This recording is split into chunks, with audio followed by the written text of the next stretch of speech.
Seorang pegawai honorer di lingkungan Pemprov Sulawesi Selatan ditangkap polisi pada Jumat siang. Ia ditangkap terkait ujaran kebencian yang diunggah di jejaring sosial Facebook. Musisi dan politisi Gerindra Ahmad Dhani telah ditetapkan tersebar di berbagai media sosial seperti Facebook, YouTube, Instagram, dan Twitter. Pegiat media sosial Ferdinand Hutahian resmi ditetapkan sebagai tersangka dalam kasus ujaran kebencian yang mengandung unsur sara selama 20 hari ke depan di rutan Mabes Polri. Assalamualaikum warahmatullahi wabarakatuh. Di sini kami dari kelompok PKN kelas UBD 1R yang beranggota Dendi Afriandi Helvi, Dirgantara Yuda Pratama, Fani Pratama, Irfan Enur Lanto, dan saya sendiri Luyudani Purnama Dewi. Pada kesempatan ini kami akan membahas ujaran kebencian di media sosial yang banyak sekali terjadi di media sosial saat ini. Menjadi ruang publik untuk berdiskusi, bertukar pikiran secara bebas dan demokratis, tapi sayang sekali banyak terjadi juga digunakan secara negatif, saling serang, menghina, menuduhkan hal pada individu golongan tertentu. Dalam menghadapi era globalisasi informasi dalam perkembangan teknologi akhir-akhir ini, dunia dihadapkan kepada cepatnya perkembangan informasi. Pemanfaatan alat-alat teknologi sebagai media menyampai kepada hal yang sepertinya tidak dapat terbendung seperti halnya internet yang menciptakan ruang publik media sosial. Keberadaan ruang publik di media sosial saat ini tidak hanya mampu mengubah pola komunikasi antar warga netizen. Pada versi tertentu, media sosial menjadi ruang publik yang bersifat demokrasi, cyberdemokrasi. Kebebasan mendapatkan informasi dan ruang biologis membuat setiap individu mampu mengambil keputusan. Selama ini dipahami banyak pihak bahwa setiap kasus fenomenal yang menjadi viral di media sosial ada pihak-pihak tertentu yang diuntungkan dan dirugikan, tergantung sudut pandang dari cara melihatnya. Seharusnya, jika tindakan pelanggaran hukum dilakukan di wilayah Indonesia, mereka yang melakukan prestasi termasuk tindakan penyebar teks ujaran kebencian atau hate speech bisa dijerat dengan pasal dan ayat yang berlaku di Indonesia sebagai berikut.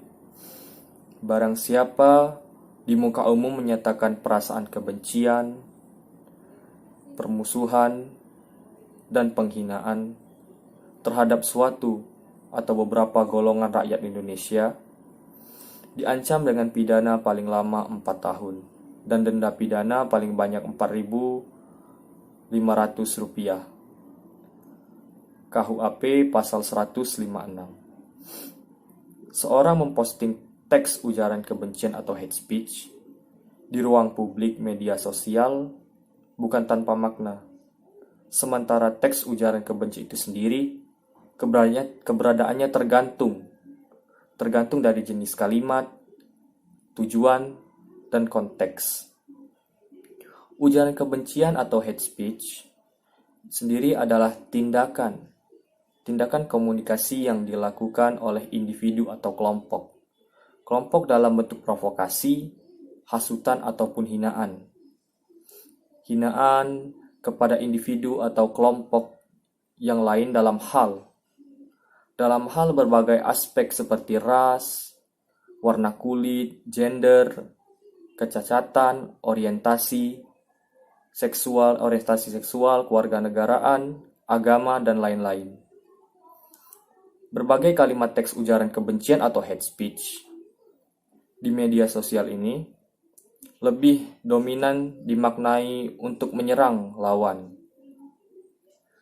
Ketika terjadi perbedaan ideologi, pandangan, dan kesenjangan sosial budaya di lingkup kelompok sosial tertentu. Yang salah satu contohnya adalah mahasiswa.